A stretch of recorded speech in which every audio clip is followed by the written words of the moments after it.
4 മണി snacks പരിപ്പുവട ആയാലോ. ഞാൻ അതിനു വേണ്ടി 1 ഗ്ലാസ് കടലപ്പരിപ്പ് എടുത്തിട്ടുണ്ട്. നല്ലതുപോലെ കഴുകി വെള്ളത്തിലിടാം. കുതിർന്നതിന് ശേഷം നമുക്ക് നല്ലതുപോലെ ചതച്ചെടുത്തുകൊണ്ട് വരാം. അപ്പം നമ്മുടെ കടലപ്പരിപ്പ് നല്ലതുപോലെ കുതിർന്നിട്ടുണ്ട്. ഇത് നമുക്കൊരു അരിപ്പയിലോട്ട് മാറ്റാം. വെള്ളം തോർന്നു കഴിഞ്ഞ് നമുക്ക് ചതച്ചെടുക്കാം. കടലപ്പരിപ്പ് അരിപ്പയിലോട്ടാക്കിയിട്ട് 2 മിനിറ്റായി. ഏകദേശം വെള്ളം മാറുന്നിട്ടുണ്ട്. അതിൽ നിന്ന് ഞാൻ 1 കപ്പ് പരിപ്പ് മാറ്റി വെച്ചിട്ടുണ്ട്. അപ്പോൾ ഇത് നമുക്കൊന്ന് നല്ലതുപോലെ ചതച്ചു കൊണ്ടുവരാം. അപ്പം നമ്മുടെ പരിപ്പ് അരച്ചു കൊണ്ടുവന്നിട്ടുണ്ട്. തുറന്നു നോക്കാം. അപ്പം നല്ലതുപോലെ പൊടിഞ്ഞിട്ടുണ്ട്. ഈ പരുവത്തി വേണം. നമ്മൾ വെള്ളത്തോടെടുത്തിട്ട് അരയ്ക്കരുത്. വെള്ളം തോരാൻ വേണ്ടി വെക്കണം. 2 മിനിറ്റ് വെച്ച് കഴിഞ്ഞാൽ വെള്ളം തോർന്ന് കിട്ടും. നല്ല പരുവത്തിന് ചതച്ച് കിട്ടാം. അപ്പോൾ ഇതിനകത്തുനിന്ന് ഞാൻ എടുത്തു വെച്ചിരിക്കുന്ന തുമര കുതിർത്തതും കൂടി ഇട്ട് കൊടുത്ത് വേണം ഇത് മിക്സ് ചെയ്യേണ്ടത്. അപ്പോൾ അത് കാണിക്കാം. അപ്പം നമ്മുടെ പരിപ്പ് അരച്ചത് നമ്മൾ ഒരു പാത്രത്തിലോട്ട് മാറ്റിയിട്ടുണ്ട്.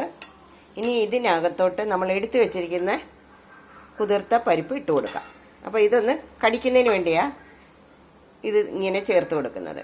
ഇനി ഇതിന് വേണ്ട സാധനങ്ങൾ: സവാള സ്ലൈസായിട്ട് അരിയണം, 2 സവാള, 2 പച്ചമുളക്, ഒരു ചെറിയ കഷ്ണം ഇഞ്ചി, കുറച്ച് കറിവേപ്പില, അത് മുറിച്ച് ഇടണേ. എന്നിട്ട് പാകത്തിന് ഉപ്പും ചേർത്ത് നല്ലതുപോലെ കുഴച്ചെടുക്കാം. നമ്മുടെ പരിപ്പുവടയുടെ മിക്സ് തയ്യാറായിട്ടുണ്ട്.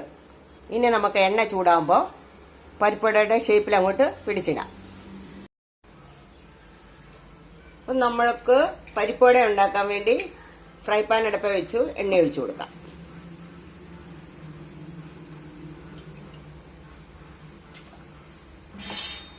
ഞാൻ വെളിച്ചെണ്ണയാണ് എടുത്തിരിക്കുന്നത്. കുക്കിംഗ് ഓയിൽ ഏതായാലും നടക്കും. അപ്പോൾ എല്ലാവരും ഏത് എണ്ണയാണ് ഉപയോഗിക്കുന്നത് അത് എണ്ണ ഒഴിച്ച് നമുക്ക് പരിപ്പുവട ഉണ്ടാക്കാം. അപ്പം എൻ്റെ കയ്യിലിപ്പം വെളിച്ചെണ്ണയുള്ളത്. ഞാൻ വെളിച്ചെണ്ണ ഒഴിച്ച് പരിപ്പുവട ഉണ്ടാക്കാൻ പോവാണ്. അപ്പോൾ നമ്മുടെ എണ്ണയൊക്കെ ചൂടായി നല്ലതുപോലെ ചൂടായി വന്നിട്ടുണ്ട്. നമുക്ക് പരിപ്പുവട അങ്ങോട്ട് ഓരോന്നോരോന്ന് വറുത്ത് കോരി എടുക്കാം. അപ്പം ഞാനെല്ലാം ഷേപ്പ് ചെയ്ത് വെച്ചിട്ടുണ്ട്. അപ്പം നമുക്ക് ഇട്ട് കൊടുക്കാം.